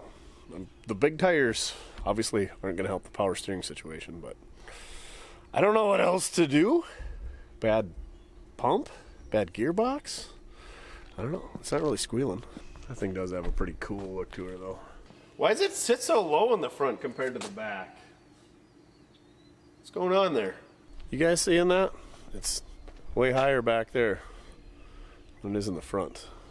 Are the front springs all sacked out, or did they add some on the rear? What do you think, Duff? He says, I don't care. I just want to go for an RIDE. Let's check this power steering. God, what a gorgeous night. We're going to go take Reggie for a ride, I think, tonight. What's the point of having these old cars if you can't drive them? I did lube up the hood hinges before I backed it out. That's just the hood rubbing on the hinge. Never mind that noise. Belt doesn't look good, but it's not squealing. Did we ever check the coolant? I think we did. Oh yeah, because it was like freaking empty. Oh, we're good. She's full of power steering fluid. Not a good sign. I'll tell you what, I'm gonna try to like just drive it right here around the yard and see what the power steering does. Or doesn't do. Let's drizzle a little coolant in there before we do that. Hopefully it's not going into the oil or burning it, but there's no puddles on the floor. Evaporation, that's what it is. Final answer, evaporation. I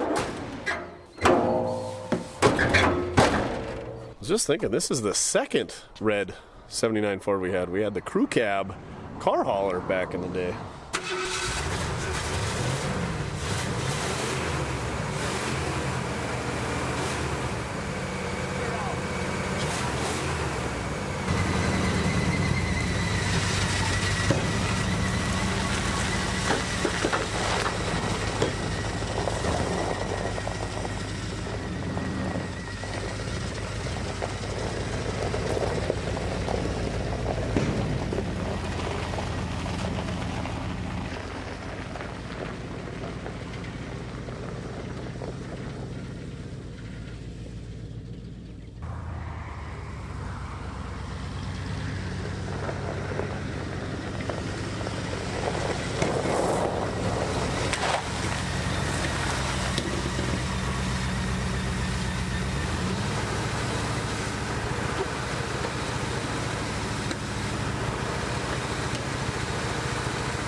We got it worked out. It was binding a bunch, so I don't know what was causing the binding. It's still kind of there, but it's way better. Duff says, check the rag joint. He's gonna check under the diff, apparently. So nice to be able to work outside in a t-shirt. Oh, these don't have a rag joint. Oh, they got a knuckle. So these don't have a, ouch, that radiator's hot, son of a biscuit. So these don't have a rag joint up front. They got a knuckle back there. And I'm guessing it binds up on that after the cab mounts start sagging, but the cab mounts are actually pretty good on this one. So maybe it's just sticky in that U-joint in the knuckle up there. Yeah? Is that what you think it is? Okay. Take your word for it. We should park this and go for an RIDE, huh? Yeah. Agreed. It's the next day. It's freezing out. Let's see if this thing will start and go for a test drive. Get a little cold start action going on, Alfred, here. I feel like I unhooked the battery last night so that it didn't burn the shop down. Sure enough. Just to show you that it's an actual cold start, I'm gonna put my hand on the manifold. It's really not cold. I'm just a man. That's why it's called a manifold, not a, we won't say it. Chuck Norris once gave the G-spot directions. Oh my goodness! Alfred is so great. Oh look, I just noticed the red paint job on the door, if you could even call it that. Oh, there's the Lopey cam kicking in. Wop, wop, wop. It's a farm truck.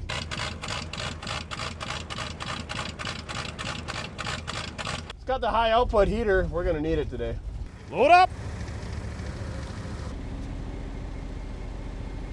It's not cold out at all.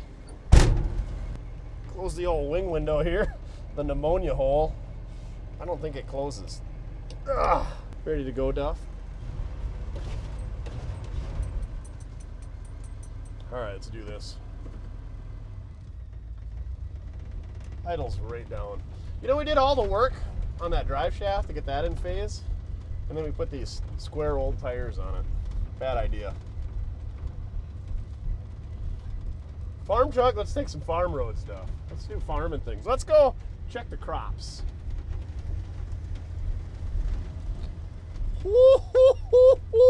Those things are so square. Whoa, whoa, whoa, whoa, whoa. Speedo works. Oil pressure is good. It says it's charging. Oh, Alfred. Top notch. No, I'm not gonna try the heater. It's not that cold. And yeah, I'm sure it's full of mouse house. So let's not let the mice into our lungs today. Let me adjust this mirror. Hey, that one's actually adjusted. Yours is missing. I threw it away. Here we go. So yeah, like I said, it's literally below freezing today. We got a little freezing rain last night, and it's pooled up as ice on top of the gas tank back here. This dash bezel is vibrating. Try to hold that so you guys don't have to listen to it, neither do I. But anyway, yesterday it must have been 65 degrees. It was t-shirt weather here for us. Could have been 55 degrees. But anyway, super nice out. Today, it's windy and it's freaking cold. So we couldn't put the drone up because it's too windy. It's too cold to be standing around outside. So here we are. I did get some miles on the old 67. I was gonna take Reggie out last night, but Duff was a mud ball and Reggie has nice interior. So does the 67, but we're already are ruining the 67 interior, so we might as well stick with that. These tires, they look really good. Oh my gosh. Like I said, they sat for 20 years flat, and they are square. So 30 is about tops. I think this pickup would look frickin' sweet if you just found a two-wheel drive with a clean body. That's what everybody used to do 20, 30 years ago. Convert a two-wheel drive to a four-wheel drive, but it's kind of hard to do now because there isn't many two-wheel drives with clean bodies left. Not in this area. Anyway, but that's would be my dream on this thing. Is find a decent body, two-wheel drive, four-wheel drive, whatever, drop it on here. Because this thing runs pretty good. It needs a steering knuckle. Go through the brakes, give her a quick tune-up, and drop a different body on it, and then put some like tall skinnies, like some 750 16s on it, or find some big old 33 by 12s for the 16 5s with the slots that I got, and then just kind of use it as a work/farm truck. The 400, I don't know much about them. I got the one in my 71, and I don't know what to say. It's not great, but it always gets you from A to B. It doesn't push heat, doesn't make a ton of power. It's pretty good at leaking oil. It seems like that's about all it does. It's terrible on gas. They're not great, but they're not terrible either. So, I mean, it's kind of like a 305 Chevy. They're not good at any one thing. I mean, the body on it it's bent to hell, but it would be kind of cool to just bomb it around like this with the body just wangered up a bit, you know, mismatched. Find a better door when you can. Find a better box when one shows up. Tailgate, just Johnny Cash it one piece at a time. Is our tires getting less square, Duff? I don't think so. The ducks are up here. The ducks and the geese have been coming in, so that's how you know spring is near. Price and availability in the video description, but I'm thinking $1,500 for this thing. Like I said, I got it from the scrap guy, so no paperwork. I'll give you a bill of sale. It's not stolen, probably, mostly not, and I probably could chase down the family of Alfred and have them get a title if I really cared, but I think for $1,500 is a good price with no title, and if you want to find a title, go for it. But that's where I think that find a half-ton two-wheel drive, swap the body on it, use the title from that one. Oh, it's illegal. Not really. I mean, do they really care? It matches what's on the pickup. So the VIN tag is on the door, and this thing has an F-150 door on it. So technically, if I had the title for this F-250, it wouldn't match anyway, because the VIN is on the door. I mean, it's probably in spots on the frame, but anyway. No title. Yeah, $1,500. Seems like these things sell pretty quick. I was talking to Chin. We had that green F-250, which had an F-150 body on it as well. That had no title. It was a little bit cleaner. Okay, a lot cleaner, a lot straighter. That thing had a 400. I think it was a 4-speed. I don't remember. But I think we sold that thing for like $2,500, like immediately. And so yeah, $1,500 I think is a good deal.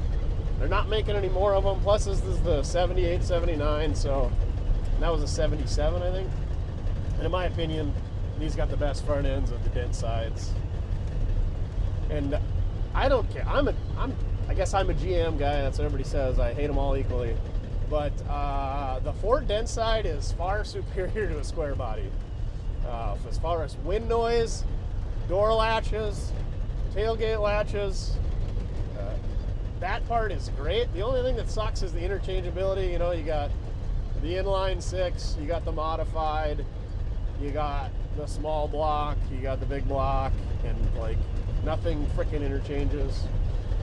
So yeah, and even like finding the correct like seals for the transfer case and brake hoses for that chassis underneath my 71, which is a 78 or 9 chassis, is a real pain in the butt. It seems like they made a bunch of different options, so Ford things. But yeah, the body on the Ford's far superior to the square body. There, I said it, I put it out there.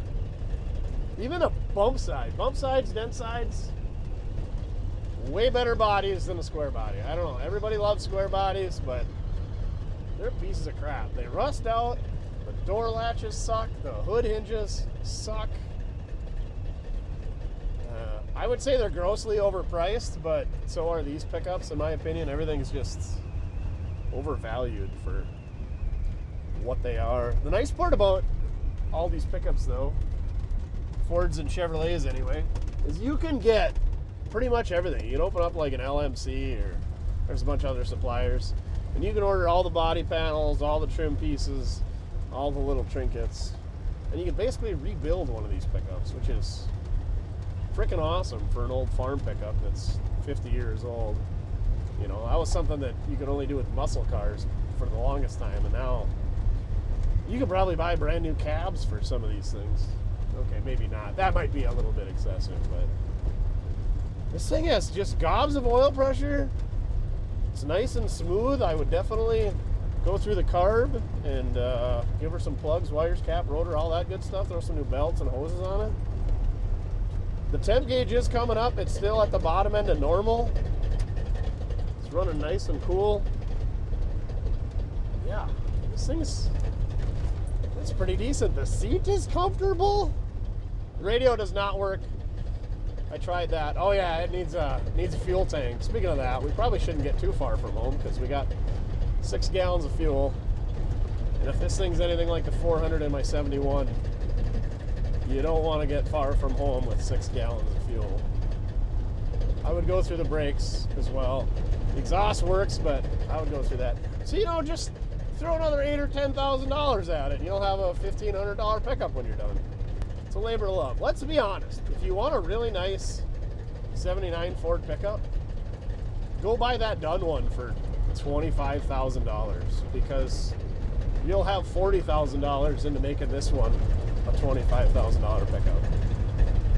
But I think a set of wheels and tires and all that other stuff that I said earlier, you know, brakes, tune-up, fuel tank, this thing would be a good little cruiser you can do some work with. You can enjoy it with the kids. You can go hunting. You can pull a trailer. You can haul some big old loads because it's a 3/4 ton. I would look for some front leaf springs to make it ride even worse, but to make it sit level, it just drives me nuts how low it seems like it sits in the front. It's gotta come up at the front or down in the back, but you know, it's 4-wheel drive, so you gotta go up with it. This thing would be a pretty dang decent pickup. See, oh shoot, we're up to 35 Duff. We're getting those tires rounded off. So back to the farming outlook. Yeah, it's a little bit cold to do any dirt work.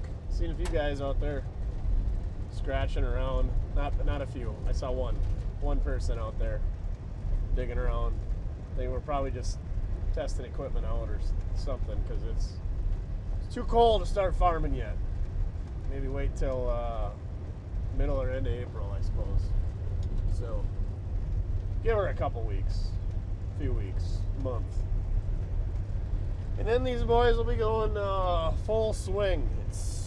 Didn't have a lot of snow this fall, so it's pretty dry out there, so they should be able to get after it, provided we don't get a bunch of rain. It sounds like crop prices suck, but that's what farmers do, is they just complain about crop prices. So yeah, inputs are high. You guys know fuel's high, so that means everything else is going to be high. Fertilizer, freaking high. Seeds, high. Newish equipment, I guess, is down, like 1 to 4 year old equipment. Legacy equipment, I guess they're calling it. So like pre-def, like 90s equipment where you can actually work on it yourself, I guess is all-time highs. So that's good if you're selling, bad if you're buying. But yeah, I guess that's the farming outlook from an outsider that doesn't farm. I don't have my finger on the pulse of the farm economy. So yeah, farming in the bag. Land prices are insane, so that tells me it can't be all bad.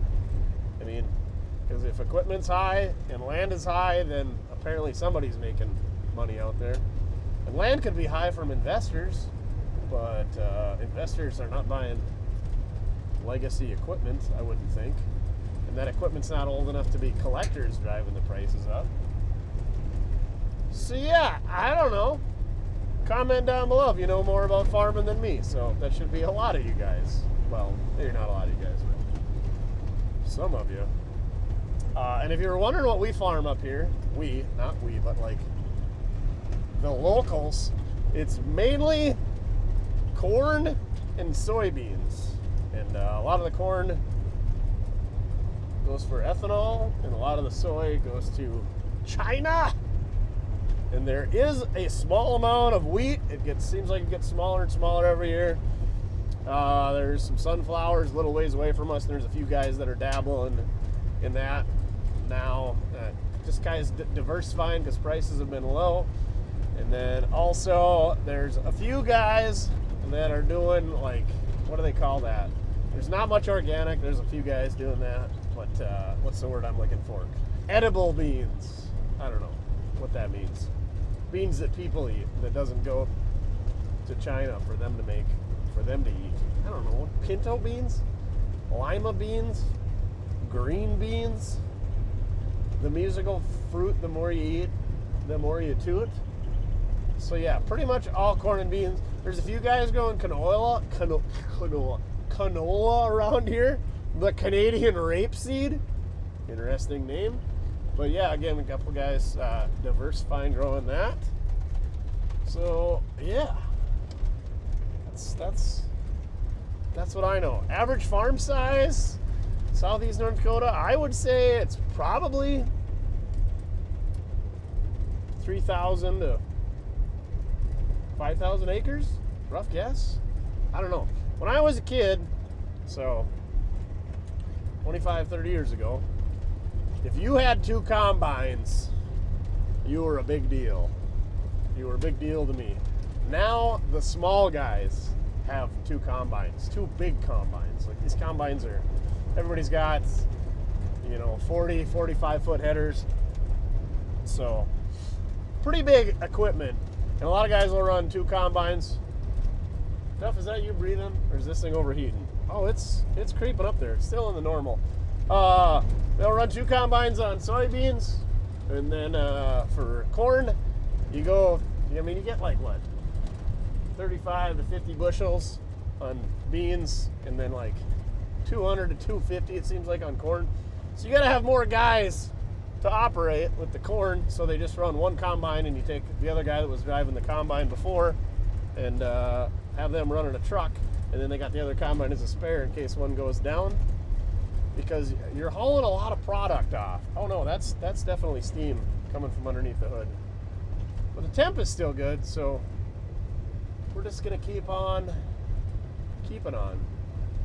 I wonder what's, I can, oh, that's why I can smell it. The heater core is leaking. So if you're buying this thing, you're gonna need to put a heater core in it.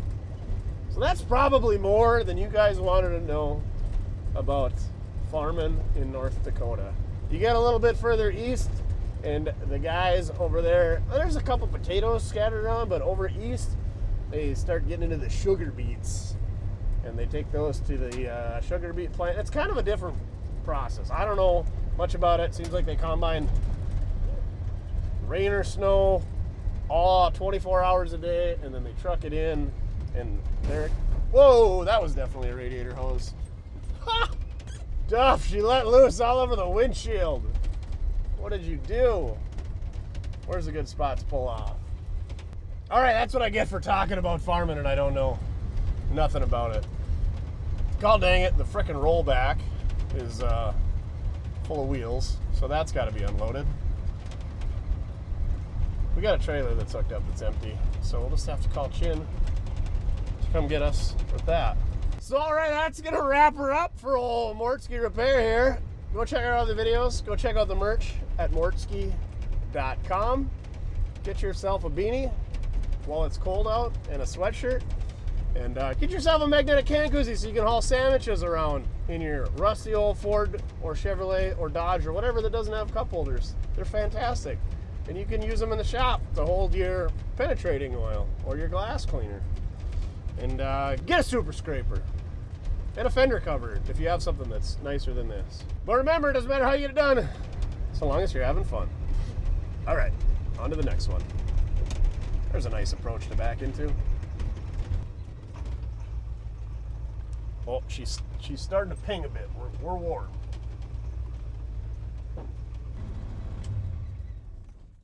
Oh, it didn't even diesel. She's not warm at all. You probably want to get out and run around and play in the mud. Little bean stubble here, a little corn stubble there. There's the ducks. Duff, go chase the ducks. Get the ducks. We got one of them North Dakota trees right here. A little coolant sticking out of the grill. So what happened? Oh, well, we just put that back on. We'll be good to go. What happened? Oh, they put the clamp on too far back. It's not, well, maybe not. Yeah, it's just kind of on the lip. You want it to be further ahead so that it doesn't catch that. All right, easy enough to fix. If you buy this thing, you're probably going to want to get some new radiator hoses and a thermostat. Heck, put a radiator in it. Just kidding, that's actually fine. It wasn't running warm. I got a screwdriver with, so if we had some coolant, we could fix this thing. Or if we were really hard up, we could scoop some water out of a slough, but we're not. We got to roll back, so Chin's going to rescue me. And it's also extremely windy, in case you haven't noticed, and cold. So the wind makes it even colder. We don't want to hurt the old 400. I bet she fires right up. Let's see. Oh yeah. It's not warm. Well, it's warm, but we don't want it to get hot. We don't want to cook the old head gaskets. Duff, the rollback's here to save us. Let's check out Chin's superb backing skills. Dun dun dun dun. I bet he lines it up perfectly, but gets too close.